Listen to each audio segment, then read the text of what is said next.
তো রাসূল সাল্লাল্লাহু আলাইহি ওয়াসাল্লামের এই যে সাইকোলজিক্যালি, মেন্টালি, মানসিকভাবে তিনি যখন তাদেরকে কন্ট্রোল করলেন, তখন অনেকের চোখে পানি চলে আসলো, যে এটার জন্য আমরা জীবনও দিয়ে দিতে পারি, যে রাসূল সাল্লাল্লাহু আলাইহি ওয়াসাল্লাম আমাদের সাথে মদিনায় ফিরে যাবে, এর বিনিময়ে আমাদের কিছুর দরকার নেই। এটাই আমাদের সবচেয়ে বড় সৌভাগ্য। আর মদিনার মানুষ সেই সৌভাগ্য পেয়েছে। রাসূল সাল্লাল্লাহু আলাইহি ওয়াসাল্লাম তাদের সাথেই মৃত্যু পর্যন্ত অবস্থান করেছে। মক্কা বিজয়ের পর কি আল্লাহর নবী মক্কায় ফিরে এসেছেন? আসেননি। মক্কা বিজয়ের পর রাসূল সাল্লাল্লাহু আলাইহি ওয়াসাল্লাম মদিনাতেই থেকেছেন এবং মৃত্যু তিনি মদিনাতেই বরণ করেছেন এবং তার কাফন এবং দাফন মদিনাতেই সম্পন্ন হয়েছে এবং এখনও তার কবর মদিনা মুনাওয়ারাতেই আছে। আরেকটা ঘটনা রাসূল সাল্লাল্লাহু আলাইহি ওয়াসাল্লামের জীবদ্দশায় একজন আনসারী অথবা একজন মুহাজির কেউ কারো গায়ে আঘাত করেছে, কাছে আঘাত। তখন দুইজনই চিৎকার দিয়ে উঠেছে, ইয়া আলাল মুহাজিরিন, ইয়া আলাল আনসার। মুহাজিররা মুহাজিরদের ডাকতে শুরু করেছে, আনসারেরা আনসারদের ডাকতে শুরু করেছে। এই মুহাজির, তোমরা কোথায়? তোমাদের একজন ভাইকে আজকে এখানে আনসারেরা মারতেছে। এই আনসার, তোমরা কোথায়? আজকে তোমাদের ভাইকে এখানে মুহাজির মারতেছে। স্বাভাবিক একটা ছোট্ট দুই কথা মানুষের মধ্যে হয়, কিন্তু এই দুই কথাকে কেন্দ্র করে একজন আর একজনের গোত্রের উপর ভিত্তি করে ডাক দেওয়া শুরু করল। তখন রাসূল সাল্লাল্লাহু আলাইহি ওয়াসাল্লাম এই ডাক শুনে বললেন, মা বালু দাওয়াল জাহিলিয়া, মা বালু দাওয়াল জাহিলিয়া। কি ভয়ঙ্কর, জঘন্য, নিকৃষ্ট জাহিলিয়াতের আহ্বান। আমি আজ তোমাদের কাছ থেকে যে আহ্বান শুনলাম, এ আহ্বান জাহিলিয়াতের আহ্বান। জাহিলি যুগে মানুষ মানুষকে এভাবে ডাকতে পারে, এই কুরাইশরা আসো। কিন্তু আমি মুহাম্মদ যখন ইসলাম নিয়ে এসেছি, তখন ডাক হবে শুধু কালেমা লা ইলাহা ইল্লাল্লাহর উপর ভিত্তি করে, এই মুসলমানেরা আসো। কথা মানে বুঝতে পারেননি? তখন আর বগুড়ার মানুষ আর রাজশাহীর মানুষ থাকবে না, তখন আর ঢাকার মানুষ, চিটাগাং আর সিলেটের মানুষ থাকবে না। ঠিক তেমন বাংলাদেশি আর পাকিস্তানি থাকবে না, সৌদি আর কুয়েতি থাকবে না, আর ফিলিস্তিনি থাকবে না। তখন থাকবে শুধু মুসলমান। মা বালু দাওয়াল জাহিলিয়া। কি জঘন্য, কি নিকৃষ্ট এই জাহিলিয়াতের আহ্বান। এবং এই ভারত উপমহাদেশে মুসলমানেরা এই ভ্রাতৃত্ব, এই উখুওয়াত এর প্রমাণ দিয়েছে, বহন করেছে, পালন করেছে। আমরা আজকে যে স্বাধীন বাংলাদেশের দাবি করি, যে স্বাধীন বাংলাদেশ নিয়ে আমরা গর্ব করি, এই স্বাধীন বাংলাদেশের মানচিত্র আমরা 1971 সালে অর্জন করিনি, বরং এই স্বাধীন বাংলাদেশের মানচিত্র আমরা অর্জন করেছি 1947। এবং এই মানচিত্র অর্জন করার আগের ছোট্ট একটা ঘটনা বললে এই উখুওয়াতের প্রমাণটা আপনারা পাবেন। শেরে বাংলা একে ফজলুল হক ছিলেন অবিভক্ত বাংলার একমাত্র প্রধানমন্ত্রী। তার আগে বা তার পরে অবিভক্ত বাংলার একক প্রধানমন্ত্রী আর কেউ হয়নি। তো এই অবিভক্ত বাংলার প্রধানমন্ত্রিত্ব নেওয়ার পরেই তিনি মূলত জমিদারি প্রথা বিলুপ্ত করেছিলেন। আমরা আজকে যেই দেশে বসবাস করতেছি, এই দেশে আমাদের সম্পত্তির কোনো মালিকানা ছিল না দীর্ঘ 200 বছর। RS পর্যায়ে আপনাদের যে নাম আছে, CS বা SA পর্যায়ে আপনাদের যে নাম আছে, তার আগে আমরা শুধু যেই জমি আমরা ভোগ দখল করছি তার খাজনা দেওয়ার দায়িত্ব শুধু ছিল আমাদের। কিন্তু মূল জমির মালিকানা বন্টন করা ছিল জমিদারি ভিত্তিতে, যে এই পুরো গ্রামটা একজনের জমিদারিতে দিয়ে দিলাম, মূল জমির মালিক সে।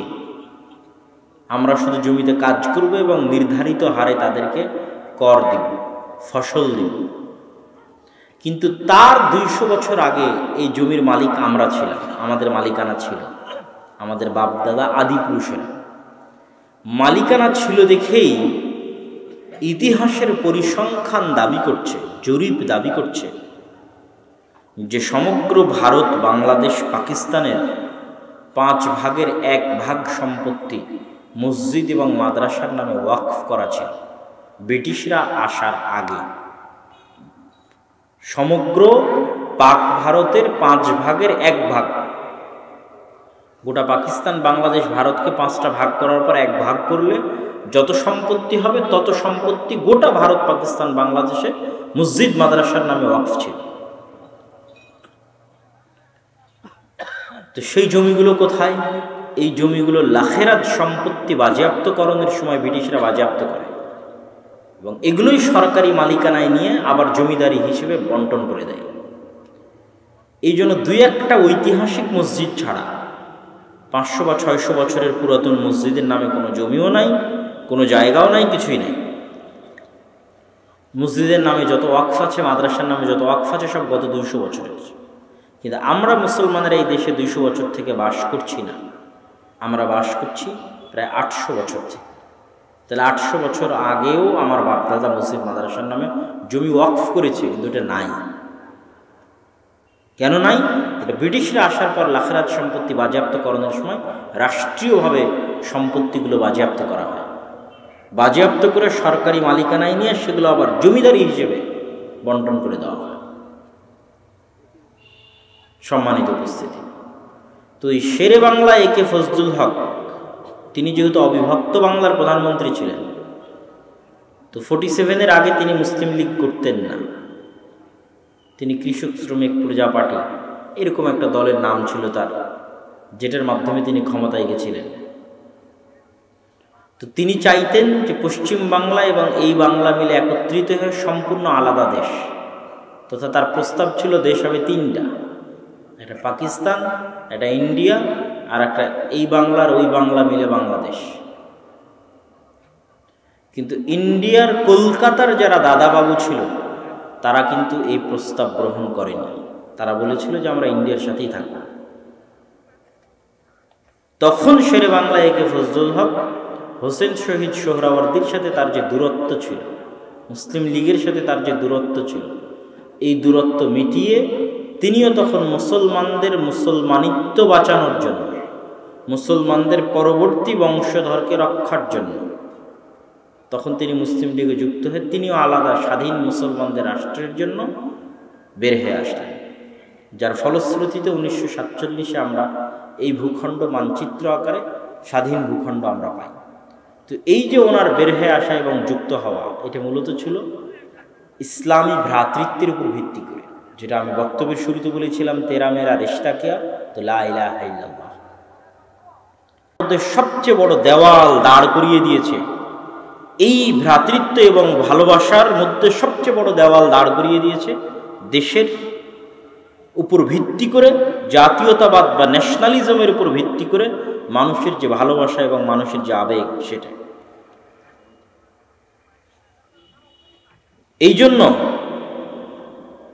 আল্লামা ইকবাল এই কবিতার শেষের দিকে এসে বলেছেন, ওই বাক্যটা আবারও বলি, ইসলাম তেরা দেশ হ্যায় তো মুস্তফা ভি হ্যায়, তোর দেশের নাম ইসলাম, তুই মোহাম্মদী। তখন তিনি মোহাম্মদীকে ডাক দিয়ে বলছেন, আই মুস্তফা ভি আই মোহাম্মদী, খাক মে ইস বুত কো মিলা দে। এই যে নতুন মূর্তির তোমরা পূজা শুরু করেছ, এই নতুন মূর্তিকে তোমরা ধ্বংস করে দাও, চূর্ণ বিচূর্ণ করে দাও। তিনি আরও মানুষকে কোরআন এবং হাদিস থেকে দলিল দিতে গিয়ে বলেছেন, তারকে ওয়াতান সুন্নাতে মাহবুবে ইলাহি, যদি জাতীয়তাবাদের উপর ভিত্তি করে কোনো কিছু তৈরি করা ইসলামী হতো, তাহলে রাসূল সাল্লাল্লাহু আলাইহি ওয়াসাল্লাম মক্কা ছেড়ে মদিনায় হিজরত করতেন না। তিনি মক্কা ছেড়ে মদিনায় হিজরত করেছেন এটা, তথা নিজের মাতৃভূমি ছেড়ে দিয়েছেন, নিজের স্বদেশ ছেড়ে দিয়েছেন, তথা ইসলামের ভ্রাতৃত্বের মূল মানদণ্ড স্বদেশ নয়, ইসলামের ভ্রাতৃত্বের মূল মানদণ্ড মাতৃভূমি নয়।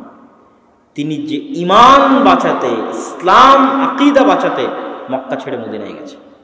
মদিনার আনসারদের সাথে মক্কা থেকে আসা মুহাজিরদের ভ্রাতৃত্ব গড়ে উঠেছে দেশের উপর ভিত্তি করে নয়, গোত্রের উপর ভিত্তি করে নয়, কালিমা লা ইলাহা ইল্লাল্লাহর উপর ভিত্তি করে মক্কা থেকে আসা মুহাজির আর মদিনায় থাকা আনসারদের মধ্যে ভ্রাতৃত্ব গড়ে উঠেছে। শুধু তাই নয়, যত গোত্র যুগ যুগ থেকে যুদ্ধ করত, সেই সকল গোত্রের মধ্যে যুগ যুগের যুদ্ধ বন্ধ হয়ে গেছে মাত্র ইসলামের ছায়াতলে আসার কারণে। সম্মানিত উপস্থিতি, আজকে আমি আমার বক্তব্যের এই পর্যায়ে এসে মুসলমানদের এই অধপতন, এই বিপর্যয়ের আর একটা কারণ বলি। এটা গেল একটা কারণের পর্ব শেষ। দ্বিতীয় আর একটা কারণ বলি, এটাও আল্লামা ইকবালের কবিতা থেকে বলতে চাই कि सबक फिर से पढ़ सदाकत का, अदालत का, शुजाअत का, तुझसे लिया जाएगा काम दुनिया की इमामत का। कि हे मुसलमानेरा, তোমরা পুনরায় সাদাকত সত্যবাদিতা, আদালত ন্যায়পরায়ণতা, শুজাআত সাহসিকতা, এই তিনটে জিনিসের দার্স তোমরা পুনরায় গ্রহণ করো। আল্লাহ তোমাদের পুনরায় দুনিয়ার নেতৃত্ব দিয়ে দিবেন। এই তিনটে জিনিসের ব্যাখ্যা আমরা বুঝি না এবং আমাদের সমাজে অনুপস্থিত। তিনি এই তিনটে বাক্যের মধ্যে এটাও বলেননি যে মুসলমানেরা তোমরা সালাত আদায় করো, মুসলমানেরা তোমরা সিয়াম পালন করো, মুসলমানেরা তোমরা জাকাত প্রদান করো, এগুলো বলেননি।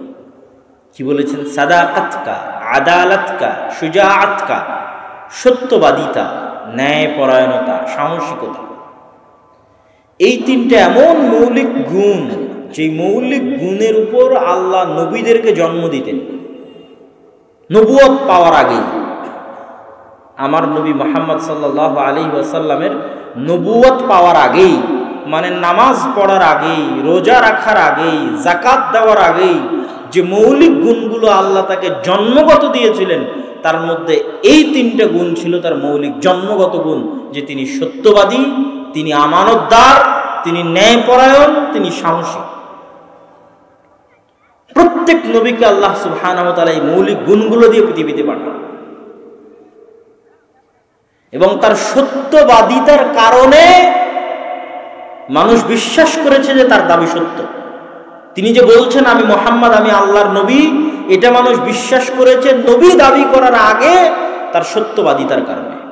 দীর্ঘ 40 বছরের সত্যবাদিতা, 40 বছরের আমানতদারিতা, 40 বছরের ন্যায়পরায়ণতা, 40 বছরের সাহসিকতার কারণে। কিন্তু আমরা মুসলমানেরা এখন নামাজি, রোজাদার, যাকাত আদায় করি, কিন্তু সত্যবাদী নই। প্রত্যেকেই মিথ্যুক, ন্যায়পরায়ণতা নাই, সবাই দুর্নীতিবাজ। যে সালাত আদায় করছে সেও দুর্নীতি করে, যে যাকাত দিচ্ছে সেও দুর্নীতি করে, যে দান করছে সেও দুর্নীতি করে। শুজাআত কা, সাহসিকতা, সবাই ভীরু এবং কাপুরুষ, সবাই স্বার্থপর, কেউ নিঃস্বার্থভাবে কখনোই কোনো সাহসী সঠিক সিদ্ধান্ত গ্রহণ করে না। এই জন্য আল্লামা ইকবাল মুসলিম সমাজের গোড়ায় হাত দিয়েছেন। উনি দেখেছেন যে ব্রিটিশদের দীর্ঘ 200 বছরের গোলামিতে আমাদের নামাজ থাকলেও সত্যবাদিতা চলে গেছে। গোলামি করতে করতে আমরা মিথ্যুক হয়ে গেছি, আমাদের সাহসিকতা চলে গেছে, আমরা কাপুরুষ, স্বার্থপর হয়ে গেছি, আমাদের ন্যায়পরায়ণতা, ইনসাফ চলে গেছে, আমরা সবাই দুর্নীতিবাজ হয়ে গেছি। সব জায়গায় আপনি যে কোনো এই তিনটে জিনিস দিয়ে মুসলমানদের যে কোনো লেভেলকে পরীক্ষা করতে পারেন, মুসলমানদের যে কোনো লেভেলকে। যে ইসলাম মানে, ইসলামের মূল বিষয় যে এই তিনটার মধ্যে। এই জন্য আমি আগেই বলে নিয়েছি যে নবীরা নবী হওয়ার আগে যে তিনটা জিনিস আল্লাহ সুবহানাহু ওয়া তাআলা তাদের মধ্যে দিয়েছে, যে মৌলিক গুণগুলো, সেটাই এটা, তারপরে তারা নবী হয়েছে। তো এই মৌলিক গুণগুলো পূর্ব শর্ত লাগবেই। আপনি যে কোনো কিছুকে এই তিনটে জিনিস দিয়ে পরীক্ষা করবেন, দেখবেন আমরা মুসলমানেরা পিছিয়ে আছি। মসজিদে যান, দেখবেন মসজিদে সত্যবাদিতা নাই, ন্যায়পরায়ণতা, ইনসাফ নাই, সাহসিকতা নাই। নামাজ আছে, রোজা আছে, সব কিছু আছে। ইমাম, মুয়াজ্জিন, মসজিদের কমিটি সত্যবাদী নয়, মিথ্যুক, সবাই মিথ্যা কথা বলে।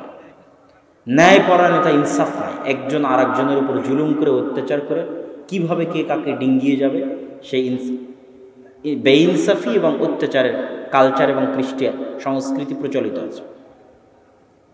মাদ্রাসায় যান, মাদ্রাসায় গিয়ে দেখবেন সত্যবাদিতা নাই, ন্যায়পরায়ণতা নাই, ইনসাফ নাই,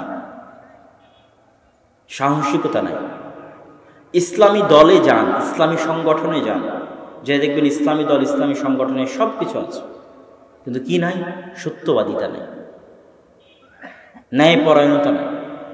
এক নেতাকর্মী আর এক নেতাকর্মীর বিরুদ্ধে গ্রুপিং, যে যোগ্য তাকে কিভাবে বাইসাইড করে দেওয়া যাবে, তার যোগ্যতার মাপকাঠি অনুযায়ী তাকে না দিয়ে তাকে বাইসাইড করে দেওয়া, এই সকল কৃষ্টি কালচার দেখবেন সব জায়গায় আছে। তথা ইসলামের নামে আমাদের মধ্যে সব কিছু আছে, কিন্তু ইসলামের মূল জিনিসটাই নেই। এবং আমরা আমাদের আলোচনা, বক্তব্য, সকল কিছুতে যে বিষয়গুলো নিয়ে আলোচনা করি সেগুলোর চাইতেও বেশি জরুরি এই জিনিসগুলো। এটা আমি আর একটা ছোট্ট উদাহরণ দিয়ে আপনাদের কাছে পরিষ্কার করি।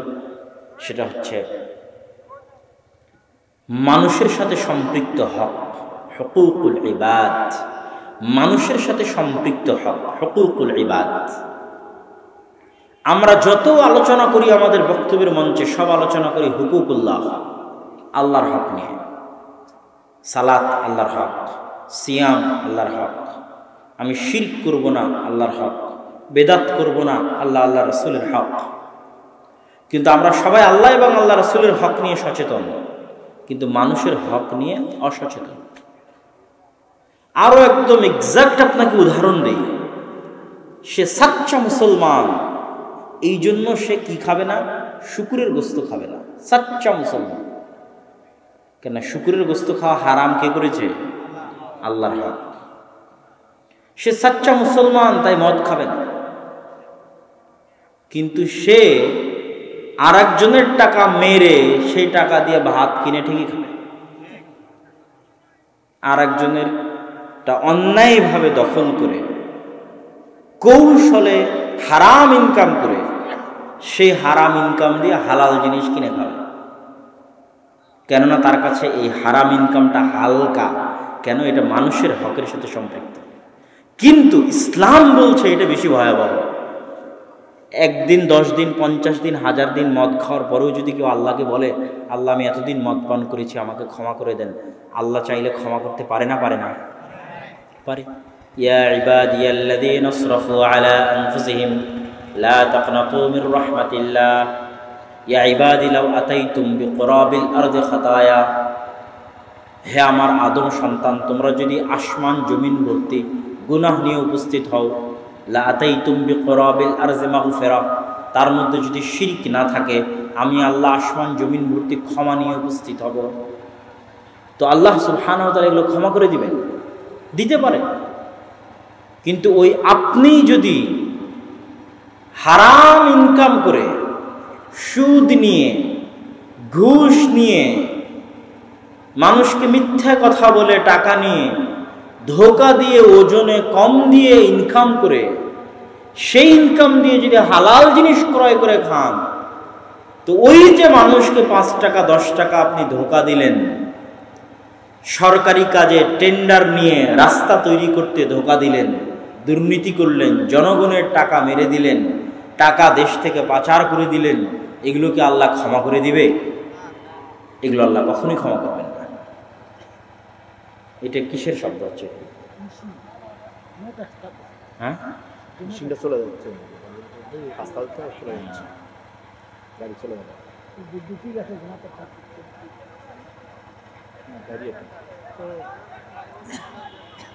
তো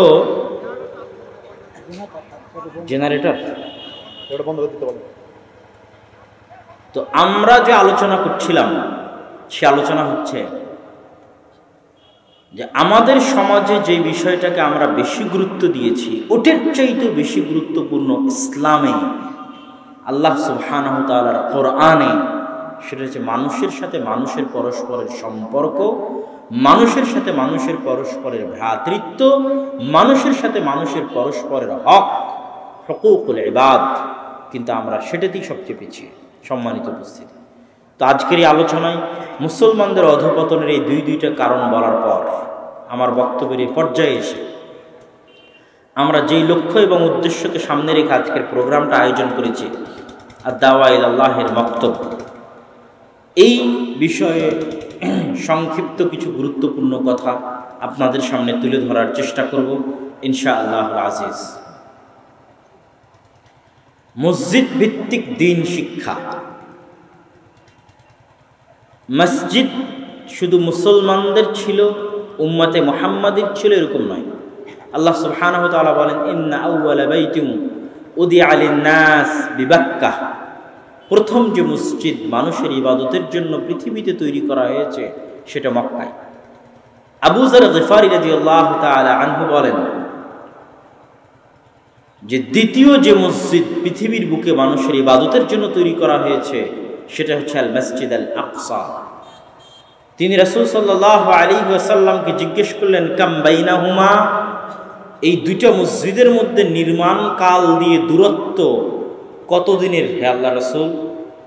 রাসূল সাল্লাল্লাহু আলাইহি ওয়াসাল্লাম বললেন, 40 আম, 40 বছরের দূরত্ব। তাহলে পৃথিবীর প্রথম নির্মিত মসজিদ যদি মক্কায় হয়, দ্বিতীয় নির্মিত মসজিদ যদি জেরুজালেম ফিলিস্তিনে হয়, তাহলে এতটুকু প্রমাণিত হলো যে আল্লাহর নবীর আগেও 1000 বছর যাবৎ মসজিদ পৃথিবীতে দ্বীন এবং ইসলাম প্রচারের মাধ্যম ছিল।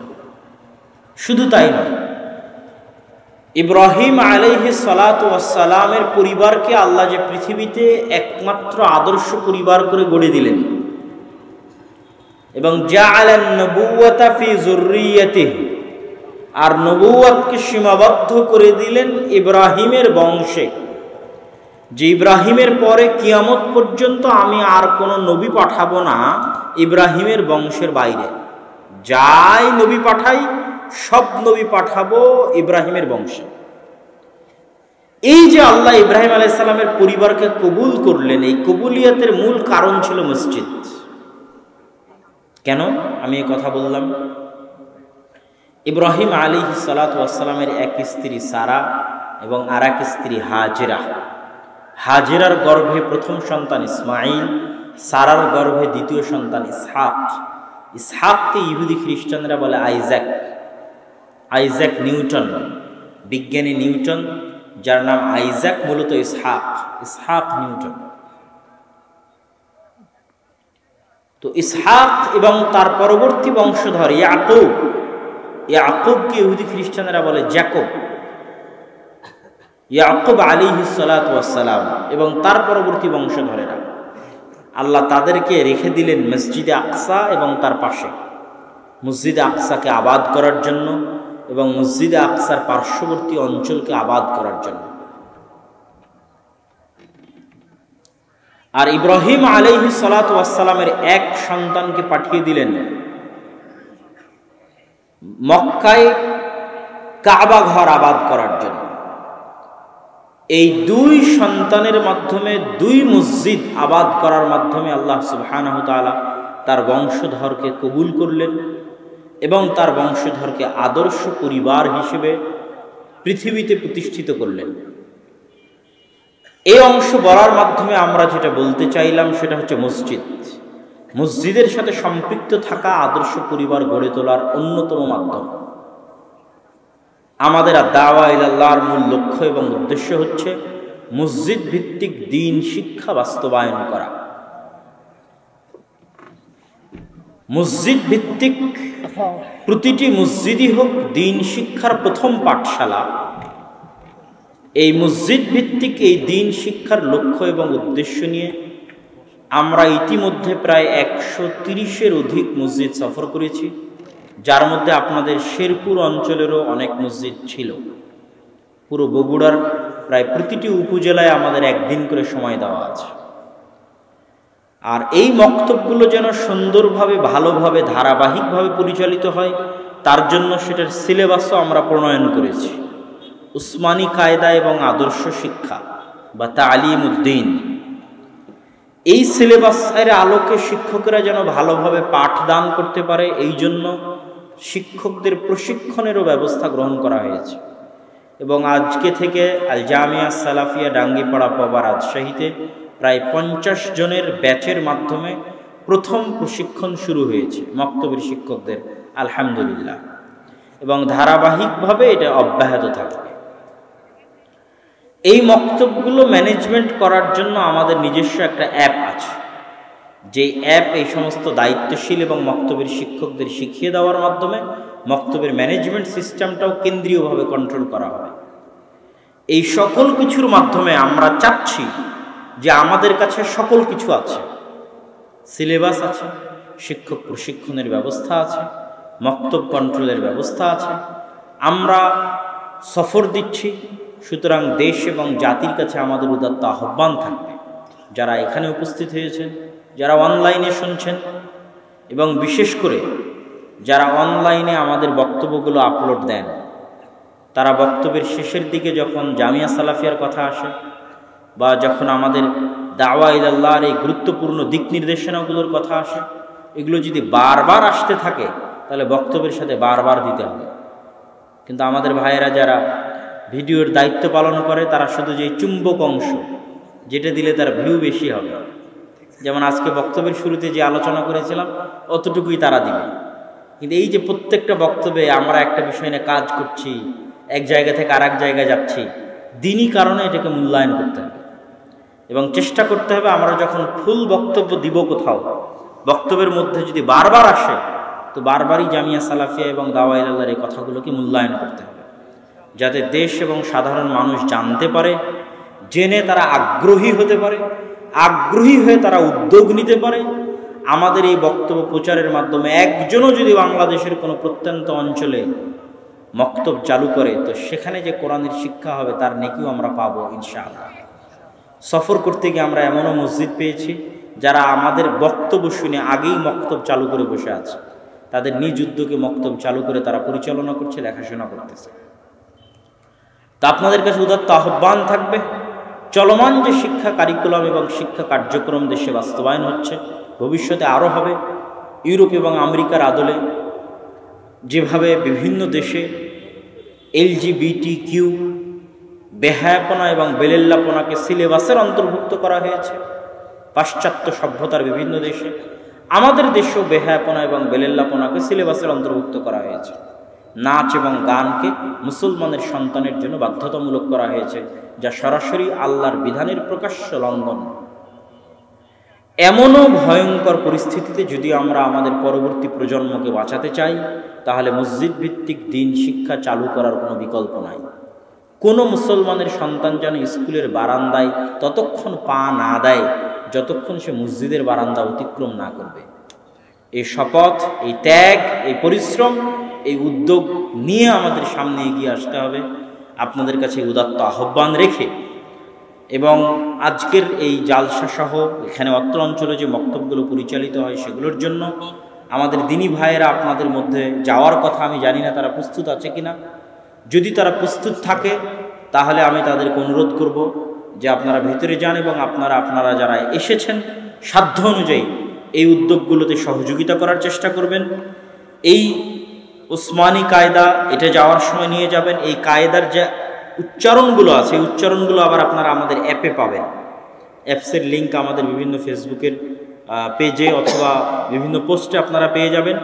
সেই অ্যাপসের মধ্যে গেলে আপনি যদি নিজে বসে থেকে মোবাইল হাতে নিয়ে উচ্চারণ করতে চান তাহলে আলিফ বা যেটার উপর চাপ দিবেন সেটার উচ্চারণ তখন আপনার মোবাইলে বাজবে অ্যাপস থেকে, পুরোপুরি এই কায়দার উপরে।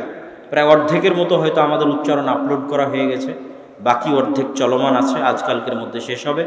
ওই বইটাকে মূল্যায়ন করবেন। এই বইয়ের মধ্যে নবীদের জীবনী, নবীদের ঘটনা, আদব কায়দা, আখলাক, শিষ্টাচার, গুণাবলী, আকিদা সকল কিছু মিলে সমন্বিত করা হয়েছে এবং এগুলোর ধারাবাহিক পরবর্তী পর্বও আসবে। এই বইগুলো মূল্যায়ন করো। তো কাউকে তো ভিতরে যেতে দেখলাম না, আমাদের তো বক্তব্য শেষ করতে হবে এবং দ্রুত বিদায় নিতে হবে। তো আমি সকলকে দাওয়া ইলাল্লাহ এর মক্তব সহ উক্ত জালসা সহ সকল কিছুতে সহযোগিতা করার আহ্বান জানিয়ে আমার সংক্ষিপ্ত বক্তব্য এখানেই শেষ করছি। ওয়াখির দাওয়ানা আলহামদুলিল্লাহি রাব্বিল আলামিন। আসসালামু আলাইকুম ওয়া রাহমাতুল্লাহি ওয়া বারাকাতুহু।